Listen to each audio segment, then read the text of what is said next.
Good morning. Good morning. We are extremely pleased that you're here. It is good to come together for the purpose of co-creating. Do you agree?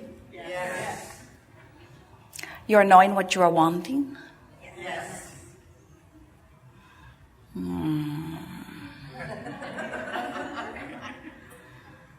You are enjoying the contrast of your time and place?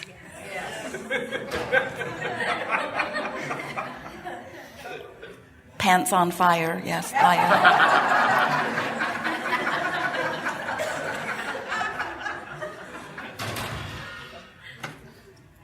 You have come to the place where something you've been wanting for a while, even though it is not yet manifest, is not only tolerable, but, well, let's just start there. It's tolerable. You're able to put up with unfulfilled desires. It's all right for now to have an idea of something and not have it manifested. That's all right with you?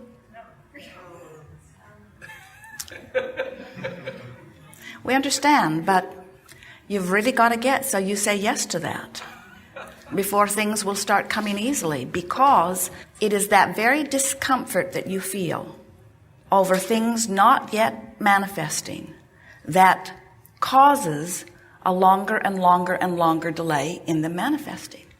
Because when you want something and you notice it hasn't happened yet, and you keep noticing that it hasn't happened yet, and you keep feeling the way you feel when you notice it hasn't happened yet, that feeling is your indicator that you're offering a vibration because it hasn't happened yet that matches it not having happened yet.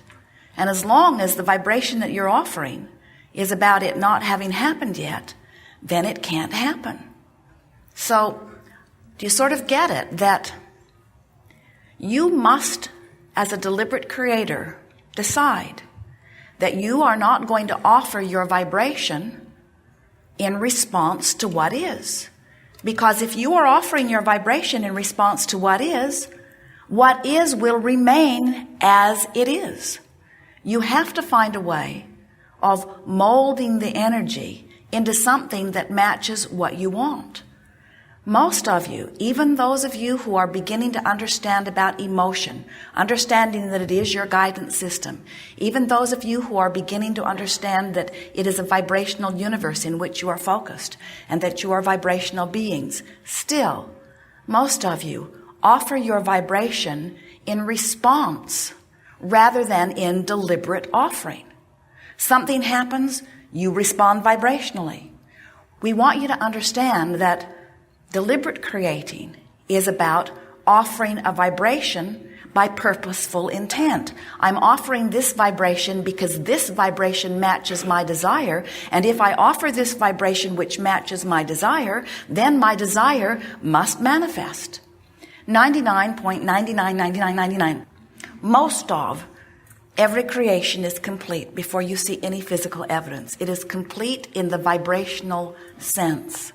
So if you are offering your vibration in response to what you're observing, and what you're observing is that what you want has not yet come, now you continue to offer a vibration about it not yet having come, which means you're holding yourself in that uncomfortable place, that gap, that lag between identifying that you want it and receiving it.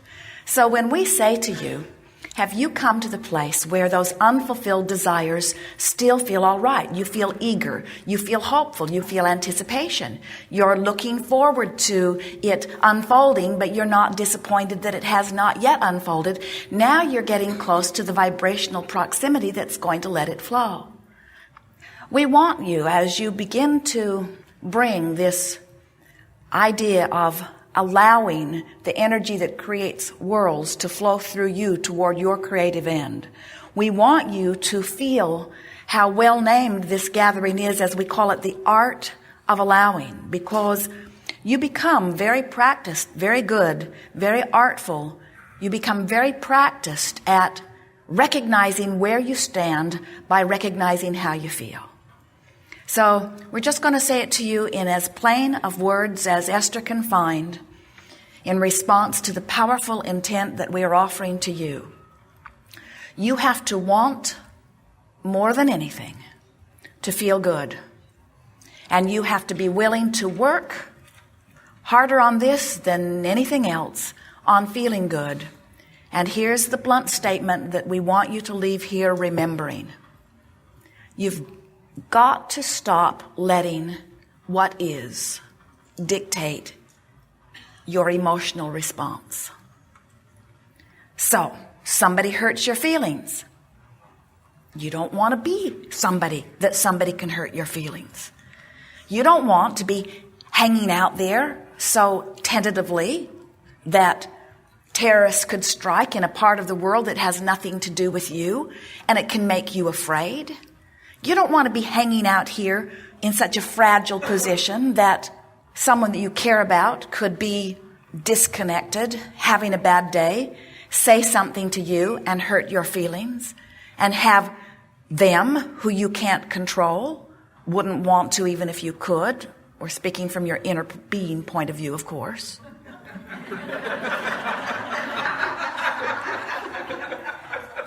Well, we can see why you would want to control other people's behavior if you're someone who hasn't learned the art of allowing.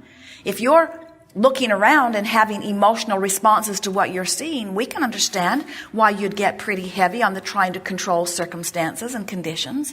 But by now, we would have thought you would have given that up because you're not able to do it. And as soon as you get one of them corralled and managed and molded in the way that they need to be so that you can look at them and feel good, another one just pops up.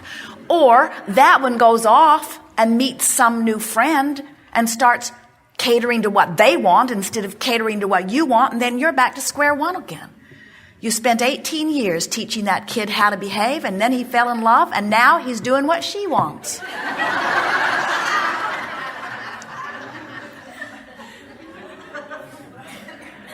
So if the way you feel is dependent upon controlling even one condition, you're in big trouble because you can't manage to control those conditions, but you can manage with all of the possible things that you have that you could focus upon and think about and remember and ponder and muse and observe and imagine. With all of the things that you could focus upon, past, present, or future, certainly there are enough things that feel good when you do it that you can manage your own mood. And the art of allowing is nothing more than managing your mood. It's saying, I want to feel good, and when I do feel good, I'm in alignment with good things. Now, conceptually, that's really easy to understand, isn't it? But you've trained yourself to respond to so many things other than that, even though you were born with a guidance system, even though you were born with this incredible ability to assess in every moment your vibrational point of attraction. It is interesting to us when we see you not understanding today that a good feeling is a good thing and that a bad feeling is not such a good thing. We want you to be willing to feel good on purpose for a little while and to watch the results of that deliberate offering of vibration. But that means directing thought on purpose. And directing thought on purpose, you could tell us this, in fact you do often, is not as easy as we make it out to be. Because, and here's where we let you off the hook, but only briefly, so don't get used to it. Law of attraction says that which is likened to itself is drawn. So if you've been focusing by virtue of some circumstance or events that you've been living on something that's causing you to offer a particular vibration, we acknowledge that it is easier for you to find other thoughts that match that vibration than it is to find very different thoughts. In fact, we'll really let you off the hook by saying, but only briefly, so don't get used to it. We will really let you off the hook by saying, you actually cannot find thoughts that are very far from the thoughts that you are thinking. In other words, if you're depressed and some bright-eyed, bushy-tailed Abraham student comes to you and says, you know, you create your own reality, And you're supposed to feel good, and things can get better for you. All you have to do is cheer up. You're thinking, I do not create my own reality, or you'd be gone. It's just annoying to have someone all bright and happy and sure of themselves flapping in your face when you are in a place of not feeling good. We know that. But what we want you to understand is, unless you make an effort to feel better, and unless you accomplish feeling better, you have not shifted your vibration at all. And if you have not shifted your vibration, things cannot change. And dear hearts, there is not enough effort in the world to make the difference. You can't work hard enough. You can't work long enough. You can't gather enough other resources to you. You cannot buck the current of your own vibration.